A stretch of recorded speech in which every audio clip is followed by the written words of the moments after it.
There you go. Do you remember that theme music that we're listening to right now? Wasn't that the Knight Rider? No. I think it's Miami Vice. I don't know. It's not. Oh, Knight it Rider. is. It is Miami Vice. Yeah, it is Miami Vice. I always had to watch Knight Rider, but I always had to watch Miami Vice. I used to have a pink jacket like Don Johnson. Me too. Started letting that peach fuzz beard grow out so I could look cool. Yeah, I didn't change it. I turned into just being lazy. Well, we got a hockey game here this afternoon, boy. I'll tell you, 3-2 right now as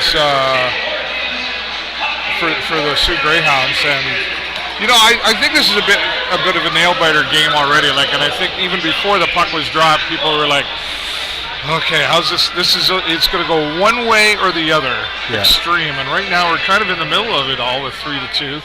It goes to show you, Jay Peckham and I were talking pregame about this Sarnia Sting hockey team is capable of beating any team in this league when they really buckle down and come to it. Now, are we seeing that here tonight? I think we are.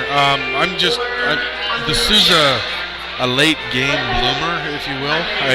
I think they kind of stick around and then they put the gas down in the second half usually. So I'm kind of excited to see what's going to happen. Well, we kind of saw that earlier this week, 6-2 when the Sioux beat us. Yeah. That kind of did come out later. Yeah, it'll be interesting. The good thing is that they seem to have a little bit better of a jump tonight. There's no big hits, monster hits, but the flow of the play is a little quicker, a little bit. Yeah. There's still sloppy. I'd find it's still a little sloppy, but I'd have to agree with that. But it's it's not just hanging around. They're playing hockey, and makes it exciting. What's with the blindside calls? I was just asking that. I think instead of me whining about it, I would need a proper clarification of what a blindside call is, because I'm thinking every hit that is on a player in the corner, not that it's a boarding call or even a penalty, but when another player comes up on another player from behind, that's blindside. I cannot see being blind. I mean, so I'm thinking that's a blindside hit. Obviously it's not. It has to be with the player not expecting it. It's a contact league, so I don't understand that. Like, how can you, if you're on the ice and you're in play, you're playing in between the whistles, you should always expect to be hit whether you have the puck or not, because if you don't have the puck, then there's an actual penalty for that called interference. Right. So there's an option to get hit, and how many interference calls is there in a game? There's a whole bunch. So I think you always have to be ready as long as the play's going. So I don't know how you can you hit an unexpected player. Nope, doesn't make sense. Right.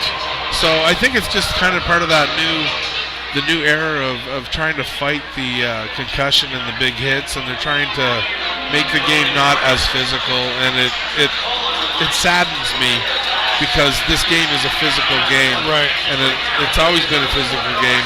We've seen something like this happen in other sports, like football, which you're aware, the concussion thing. Yeah. And a lot changed in that game, and then we kind of sort of did see some more injuries come out from that because of the way guys changed how they hit, right? Right. And this conversation is happening in the Hockey League, and the Ontario Hockey League specifically. We had that blindside hit and call against Jamison Reese, which the jury is still out on that. Right. Which that conversation that I had recently with a few other of my colleagues here, like, why do they take so long? There's the play.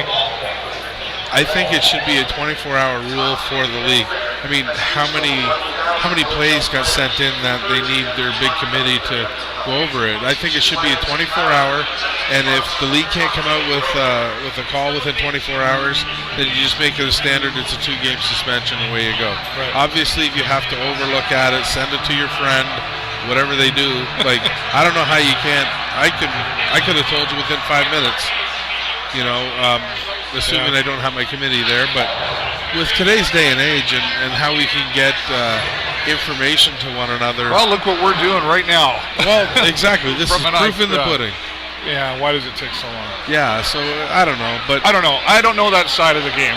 Honestly, we only know what we can over here. But interesting question. I will go upstairs and ask about the blind side, like we found out what a shot on goal exactly means. Yeah, no, that would be interesting. Just this way I can say, okay, well, that's not. Because, I mean, there was, after that penalty, there was a couple other penalties that I thought would have been a blindside hit too. Right. Well, the guy didn't see him and he fell over. Yeah. So that had to have been a blindside.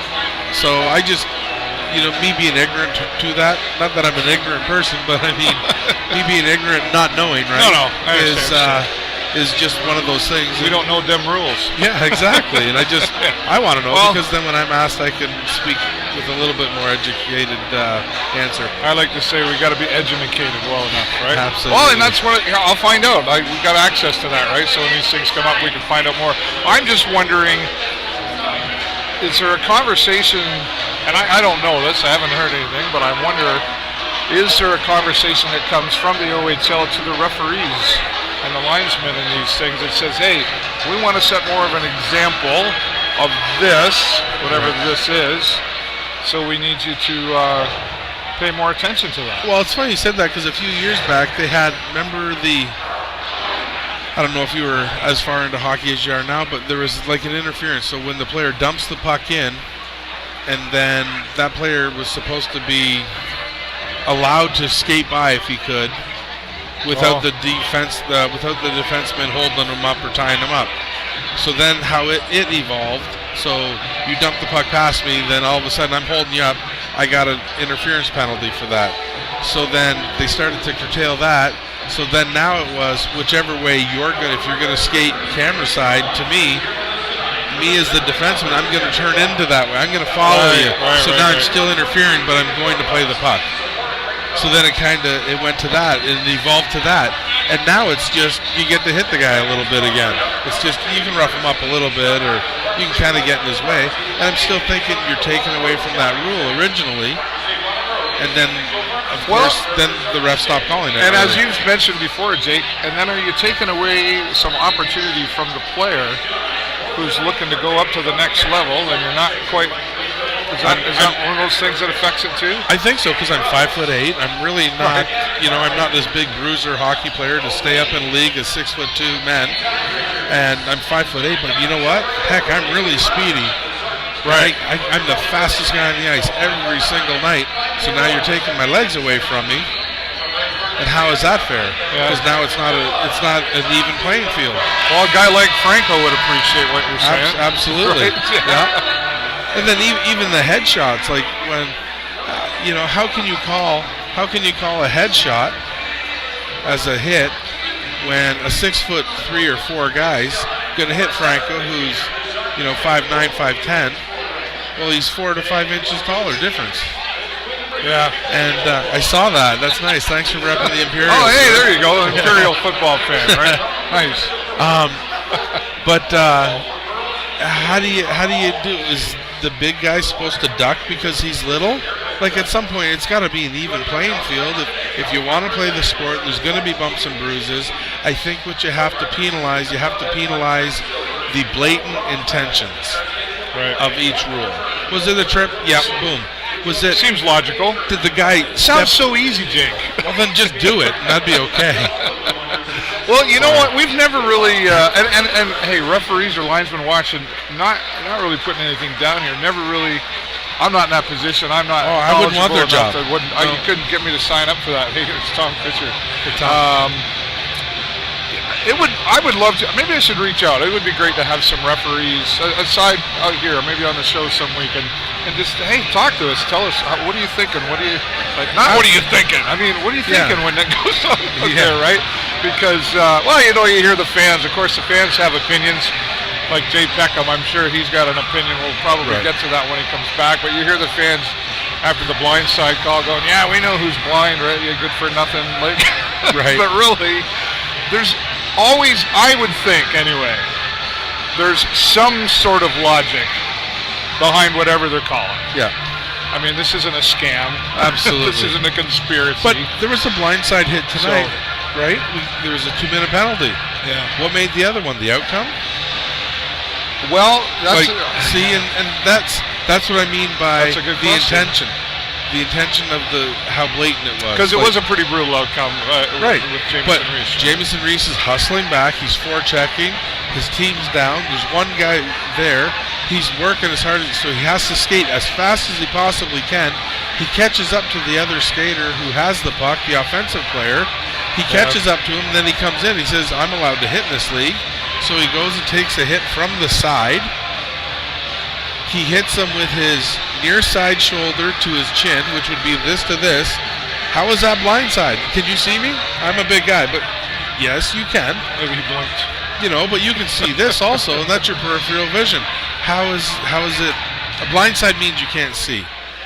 Sometimes, too, calls are made, and I think as human beings we make a call, and then we might go, but I can't take that back. True. Calls are call. There is some human element in there. There is human element to that, but then you've got your 3-day wait for the 8-game penalty. Well, and I think that was based on how the other player may not return because of a broken jaw. All right. Well, interesting conversation. I'll see what I can find out, Jake. You make a lot of good work points on there. that, sir. By the way, it's 3-2. There's a hockey game we're talking about here. It's all good. Sioux have 9 shots on goal to our 11 shots on goal. I think we're going to see the next 40. I think this next 20 minutes is really going to dictate which direction this hockey game is going to end up going. Absolutely, it will.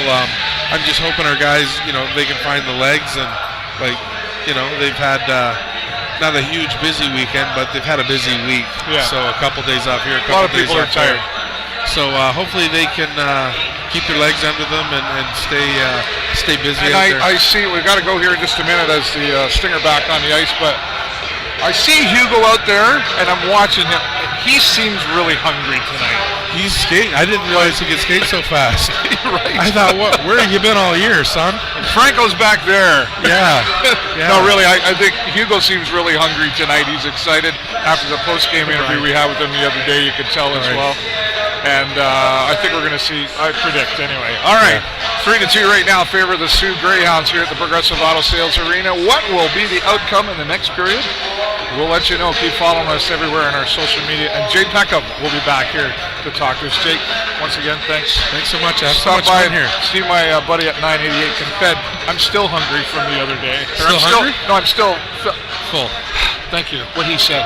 For the show live on location with the Video Show Network, I'm David Burrows. I have to do something, and this is my friend Jake Cherski. We'll talk to you soon.